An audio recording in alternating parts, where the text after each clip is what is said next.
Welcome to LA Now, your Los Angeles County news source. Helping school children prepare for the next big earthquake. Plus, LA's newest rock star arrives to great fanfare. And the county's Women of the Year are honored by the Commission for Women. LA Now starts right now.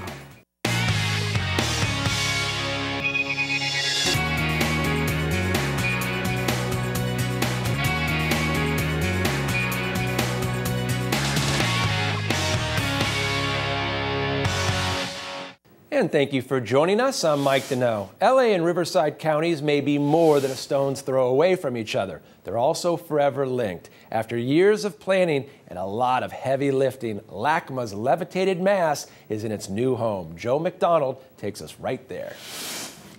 It's 2 a.m. and thousands of people are out in force waiting for the arrival of LA's newest star attraction, Levitated Mass. The 340-ton boulder has created a media firestorm and brought rock fans out to welcome it home in droves.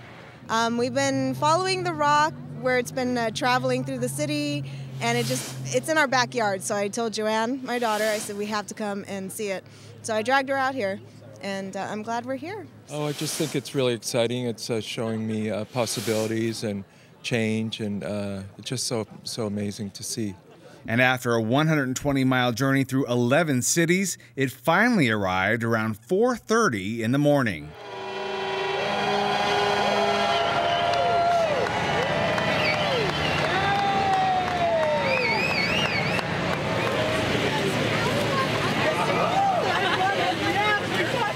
After an 11-day journey, this 340-ton massive monster is finally at its home in LA's Miracle Mile, but not without a little bit of difficulty, and it proved to be a miracle all its own. The journey started in a Riverside County quarry after months of delays and was a slow-going affair with average speeds of up to 3 to 5 miles per hour. The biggest delay, they opened a new bridge in the city of Pomona over Highway 71, and the bridge did not meet the requirements for this load to go over, and it changed the entire route. The bridge opened just before the load was scheduled to move. From the beginning, the boulder drew a rock star following, attracting crowds at every stop along the way, including this stop in Long Beach. But at night, it's been real clear that everybody's been out on the sidewalks watching it. We've had thousands of people along the whole route watching us, and everybody's been really good.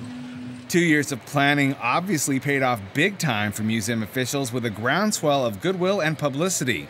The project was originally conceived in the late 1960s by artist Michael Heiser, and construction has already started on the megalith's new home behind the museum. Then they'll position the boulder over the slot, and in a couple months' time people will be able to come to the museum and walk under the rock to see it rising above them, and that's what Michael Heiser, the artist, has intended all the way along. After a quick meet and greet with the fans, LA's latest celebrity attraction headed backstage for its highly anticipated debut this summer. For LA Now, I'm Joe McDonald. Now, for more information on Levitated Mass, go to the website on your screen. Meanwhile, the Arts Commission is also making a major investment in arts education. Now, thanks to 3 donations totaling nearly $700,000, the Arts for All program will offer grants to county school districts to provide training for teachers. Qualifying school districts must show they've produced a strategy for improving arts education in their classrooms. Now, the 11 selected school districts will be announced in May. Information on how to apply for the grants is located at www.lacountyartsforall.org. It was time to shake, rattle, and roll for county school children. The brand new Shaky Quakey Schoolhouse recently jolted the kids at Elliott Middle School in Altadena. The 3 brightly painted vans replaced the original simulators that first traveled to schools in the early 80s. The schoolhouse is a mobile van that simulates an 8.0 earthquake and provides a valuable tool for teaching survival skills during the initial shock wave of a major earthquake. Southern California, we have earthquakes.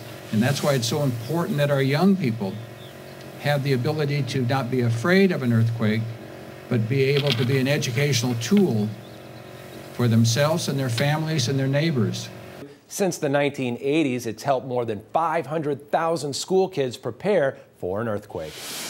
A diverse group of women were selected as the county's Women of the Year. It's the top honor from the county's Women's Commission, which is dedicated to making sure they continue to have a voice in county government.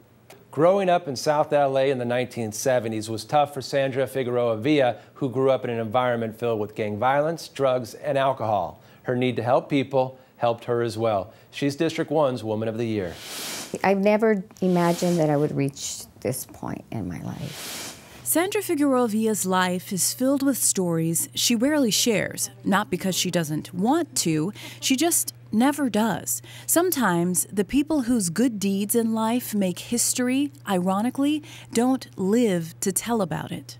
I have a long way to go because every day I'm learning something. Sandra is the executive director of the nonprofit organization El Centro del Pueblo, the heart of the Echo Park neighborhood, an organization committed to improving the lives of youth and families in need in the area. When she first joined the organization, she was a young volunteer. Despite offers to help other causes over the years, she's never left El Centro. It's her baby. She's changed hundreds of young people's lives, helped hundreds of families. That's the goal. You want families to become self-sufficient and you want them to be employed and take care of their families and raise great kids, but that's not what the world is. Sandra has now made a name for herself in the world. This year in particular, she's LA County's Woman of the Year 2012 award recipient in the 1st District.